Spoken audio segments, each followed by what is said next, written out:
the Prophet Muhammad, peace be upon him. He was known as Al-Amin, that is the trustworthy. Even his enemies, they wanted to kill the Prophet Muhammad, peace be upon him. But yet, they entrusted their things to the Prophet Muhammad, peace be upon him.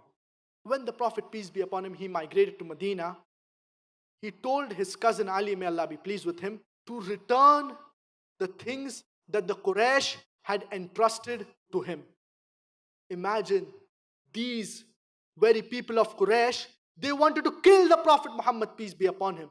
But yet the Prophet, peace be upon him, gives back the things that these enemies had entrusted to him. He returns back these things. This was the trustworthiness of our beloved Prophet Muhammad, peace be upon him.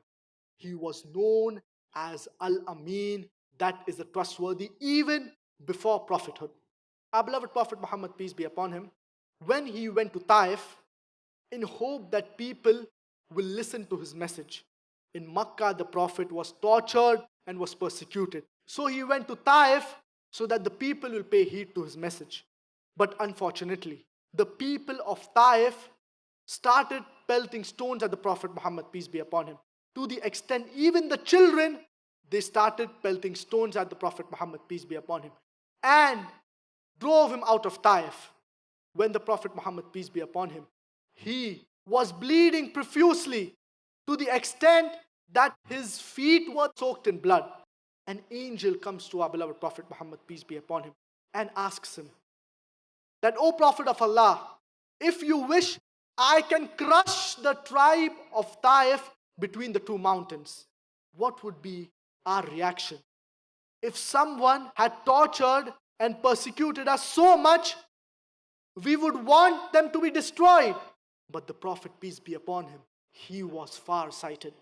He tells the angel that do not destroy them, for perhaps their generation, they will believe in Allah subhanahu wa ta'ala. Look at the mercy of our beloved Prophet Muhammad, peace be upon him. He was the liberator of humanity. He showed mercy to these very people who had pelted stones at him. This was the mercy of our beloved Prophet Muhammad, peace be upon him. He was a rahmatul lil alameen. He was a mercy for the entire humanity.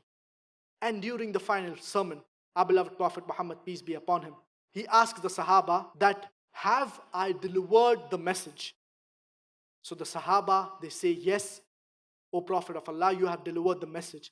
The Prophet, peace be upon him, says, Allahumma fashhad, O Allah, bear witness that I have delivered the message. I would like to emphasize that Prophet Muhammad, peace be upon him, he is the best role model for us.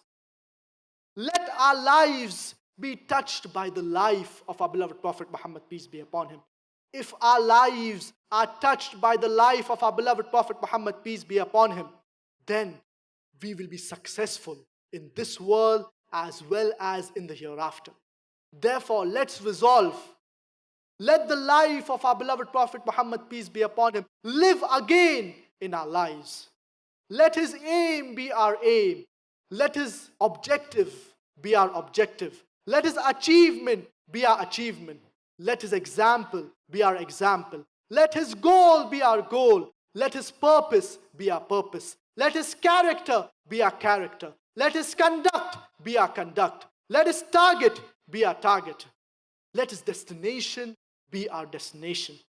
Let us passionately involve in learning every aspect of the life of our beloved Prophet Muhammad, peace be upon him. Our beloved Prophet Muhammad, peace be upon him, he liberated humanity from slavery, from oppression, from idol worship, from decadence, and brought them into the light of Islam.